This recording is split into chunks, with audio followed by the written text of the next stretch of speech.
नमस्कार दोस्तों, स्वागत है आपका कमोडिटी अपडेट्स में। नमस्कार। आज हम एक बड़ी कश्मकश को समझने की कोशिश कर रहे हैं। एक तरफ तो महंगाई काबू करनी है, दूसरी तरफ अर्थव्यवस्था को मतलब मंदी से भी बचाना है। हाँ, बिल्कुल। और ये जो दुनिया भर में चल रहा है ना, इसका सीधा असर हम देख रहे हैं सोने पर, चांदी पर और हाँ, भारतीय रुपये पर भी। और शायद हमारे आपकी जेब पर भी। हमारे पास सोना, चांदी, डॉलर और ब्याज दरें वाले लेख के कुछ अहम हिस्से हैं, और आज हमारा मकसद है कि इन स्रोतों में जरा गहराई से उतरें और समझें कि ये सब घटनाएं, सोना इतना ऊपर क्यों जा रहा है, रुपया इतना नीचे क्यों, अमेरिकी फेडरल रिजर्व क्या कर रहा है, ये सब आपस में जुड़ी कैसे हैं। सही बात है। सोचिए, सोना 1,13,000 रुपए प्रति 10 ग्राम के पार, चांदी 1,34,000 रुपए प्रति किलो से ज्यादा, और रुपया डॉलर के मुकाबले मतलब बिल्कुल अपने सबसे निचले स्तर पर। आखिर ये सब हो क्या रहा है? चलिए कोशिश करते हैं इसे समझने की। बिल्कुल। और ये जो आंकड़े हैं ना, ये सिर्फ हेडलाइन नहीं है, ये एक काफी जटिल वैश्विक आर्थिक कहानी कह रहे हैं।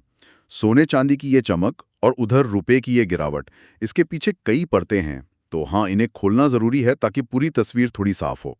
तो सबसे पहले इन्हीं रिकॉर्ड तोड़ कीमतों की बात करते हैं। सोना 1,13,200 रुपए प्रति 10 ग्राम, चांदी 1,34,500 रुपए प्रति किलोग्राम। ये तो नए शिखर है। क्या लगता है, ये सिर्फ मतलब हवाई बातें हैं या इसके पीछे कुछ ठोस कारण भी हैं? इतनी तेजी क्यों दिख रही है कीमतों में? देखिए, इसका जो सबसे बड़ा और तात्कालिक कारण जो नजर आ रहा है, वो है अमेरिकी फेडरल रिजर्व, यानी अमेरिका का सेंट्रल बैंक। उनसे उम्मीदें बढ़ गई हैं कि वो ब्याज दरें और घटाएंगे। अच्छा। हाँ, और सोना देखिए एक ऐसी चीज है जिस पर आपको कोई ब्याज तो मिलता नहीं है। तो जब ब्याज दरें कम होती हैं या कम होने की उम्मीद होती है, तो सोना रखने का जो वो अपॉर्चुनिटी कॉस्ट कहते हैं ना, वो कम हो जाता है। लोग फिर सोचते हैं कि बैंक में पैसा रखने या बॉन्ड खरीदने से अच्छा है सोने में लगाया जाए। अच्छा, तो कम ब्याज दरें सोने को ज्यादा आकर्षक बना रही हैं। और ये जो स्रोत बता रहे हैं, डॉलर का भी इसमें कुछ रोल है? हाँ, बिल्कुल बिल्कुल। दूसरा अहम कारण है डॉलर में जो हाल में थोड़ी कमजोरी आई है। होता क्या है कि अंतर्राष्ट्रीय बाजार में सोने का भाव डॉलर में तय होता है। तो जब डॉलर बाकी करेंसीज के मुकाबले थोड़ा ढीला पड़ता है, तो दूसरे देशों के खरीदारों के लिए, जिनकी करेंसी मजबूत हो रही है, सोना खरीदना सस्ता हो जाता है। हाँ, ये बात तो है। तो इससे मांग बढ़ती है और कीमतें ऊपर जाती हैं। तो ये दोनों चीजें, ब्याज दर में कटौती की उम्मीद और थोड़ा कमजोर डॉलर, ये मिलकर सोने चांदी को ऊपर धकेल रही हैं। और इसी माहौल में सबकी नजरें टिकी हैं अमेरिकी फेडरल रिजर्व के चेयरमैन जेरोम पॉवेल के आने वाले भाषण पर। निवेशक क्या सुनना चाह रहे हैं उनसे? बस यही कि दरें कटेंगी या कुछ और?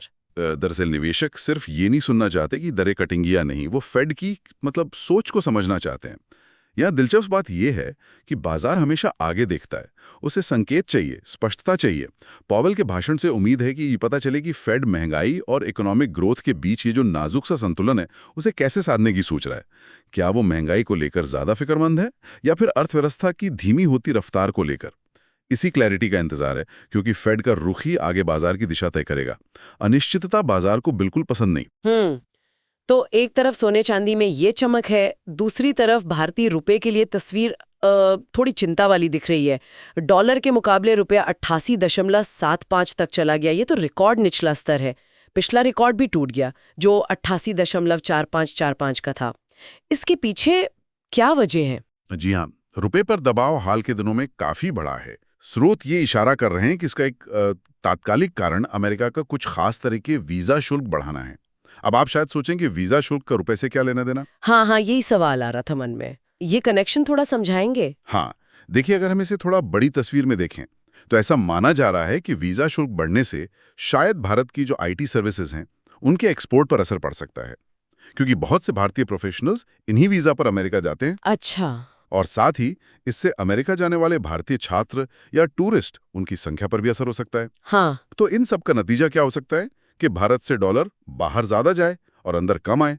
तो डॉलर की मांग बढ़ेगी और रुपए पर दबाव बनेगा। तो ये दिखाता है कि कैसे एक देश का कोई पॉलिसी डिसीजन, भले ही वो सीधे करेंसी मार्केट से ना जुड़ा हो, वो दूसरे देश की करेंसी को प्रभावित कर सकता है, क्योंकि सब कुछ जुड़ा हुआ है ना।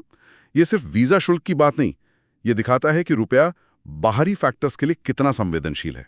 ये वाकई में एक अच्छा उदाहरण है कि कैसे ग्लोबल इकोनॉमी जुड़ी हुई है।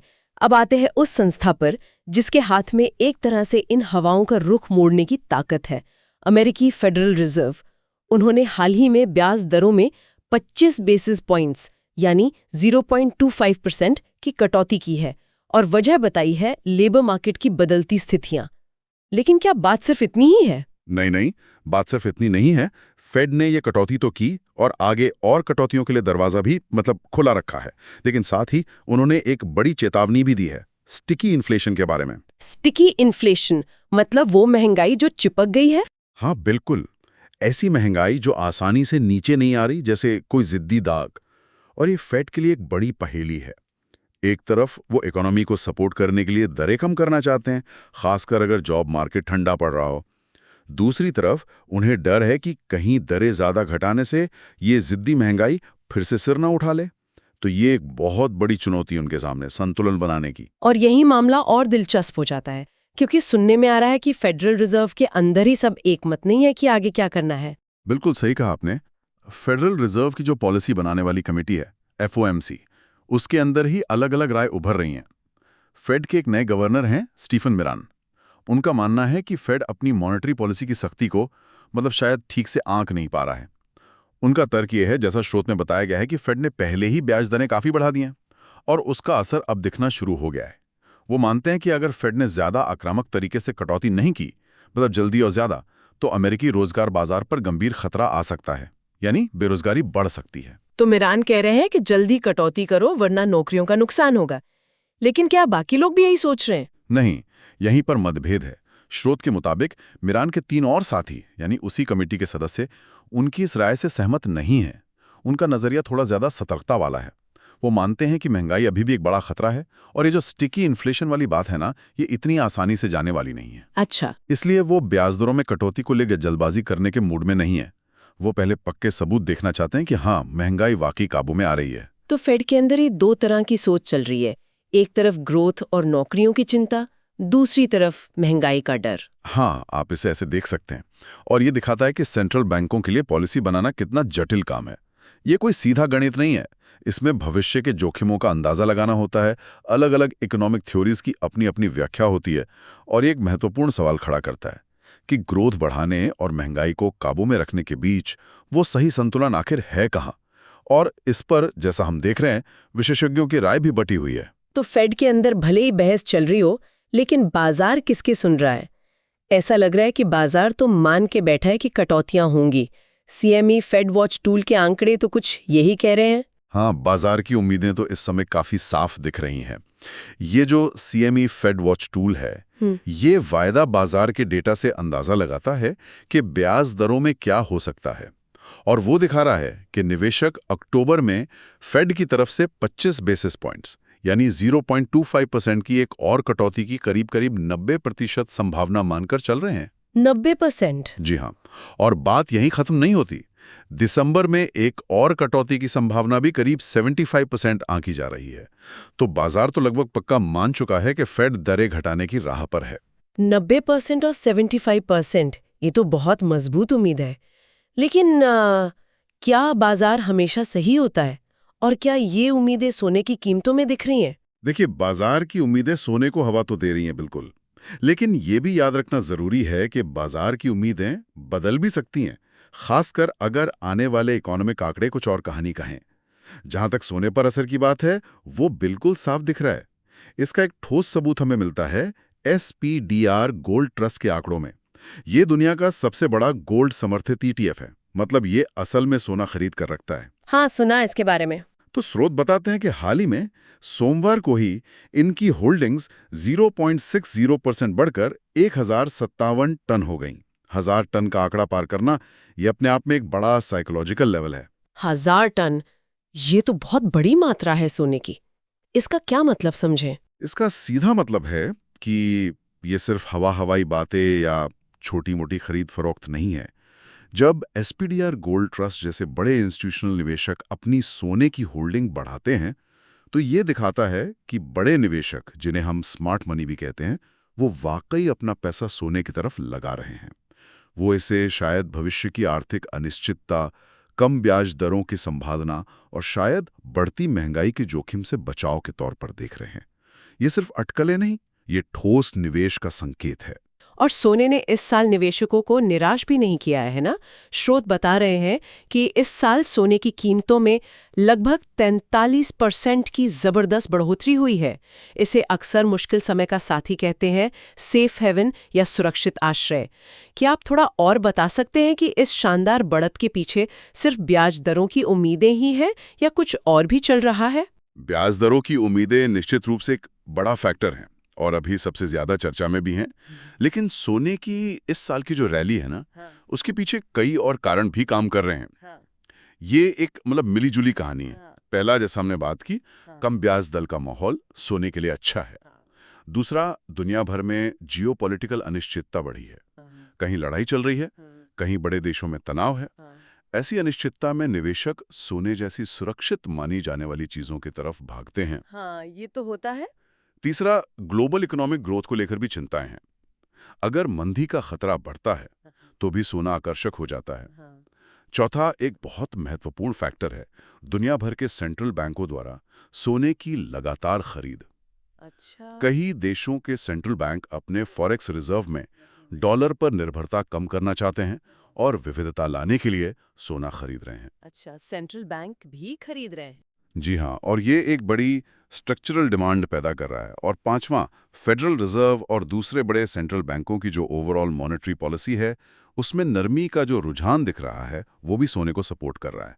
तो आप देख सकती हैं कि ये सिर्फ ब्याज दरों से कहीं ज़्यादा बड़ी तस्वीर है। ये ग्लोबल इकोनॉमी, जियोपॉलिटिक्स और सेंट्रल बैंकों की स्ट्रैटेजी, सबका मिला-जुला असर है जो सोने को चमका रहा है। तो इस पूरी चर्चा को अगर समेटे तो हमने देखा कि कैसे अमेरिकी ब्याज दरों में कटौती की उम्मीदें और कुछ हद तक कमजोर डॉलर सोने और चांदी को रिकॉर्ड ऊंचाई पर ले जा रहे हैं। हमने ये भी समझा कि रुपया क्यों दबाव में है, जिसमें अमेरिकी वीजा शुल्क जैसे बाहरी कारण भी अपनी भूमिका निभा रहे हैं। हमने फेड के अंदर जो बहस चल रही है उसे देखा, महंगाई और ग्रोथ के बीच संतुलन बनाने को लेकर मतभेद, और हमने ये भी जाना कि बाजार तो आगे और कटौतियों की उम्मीद कर रहा है, जिसका असर सोने जैसी चीजों पर साफ दिख रहा है। ये सारे टुकड़े मिलकर ही मौजूदा आर्थिक पहेली की तस्वीर बना रहे हैं। बिल्कुल, और मेरे ख्याल से सबसे महत्वपूर्ण बात जो शायद श्रोताओं को समझनी चाहिए, वो है ग्लोबल इकोनॉमी का गहरा जुड़ाव। अमेरिका में ब्याज दरों पर लिया गया एक फैसला या वीजा पॉलिसी में एक छोटा सा बदलाव हजारों मील दूर भारत में सोने की दुकान पर सोने की कीमत को और हमारे रुपए के मूल्य को सीधे तौर पर हिला सकता है। ये घटनाएं अलग अलग नहीं हैं, बल्कि एक ही समंदर की लहरें हैं जो एक दूसरे को प्रभावित करती हैं। ये समझना आज के माहौल में बहुत जरूरी है। आज हमने देखा कि कैसे अनिश्चितता और महंगाई के इस दौर में निवेशक और सेंट्रल बैंक दोनों ही संतुलन साधने की कोशिश कर रहे हैं। अब यहाँ एक सोचने वाली बात छोड़ जाते हैं, जैसा कि फेड ने खुद स्टिकी इन्फ्लेशन यानी जिद्दी महंगाई की चेतावनी दी है। अगर ये महंगाई वाकई उम्मीद से ज्यादा समय तक बनी रहती है तो क्या होगा?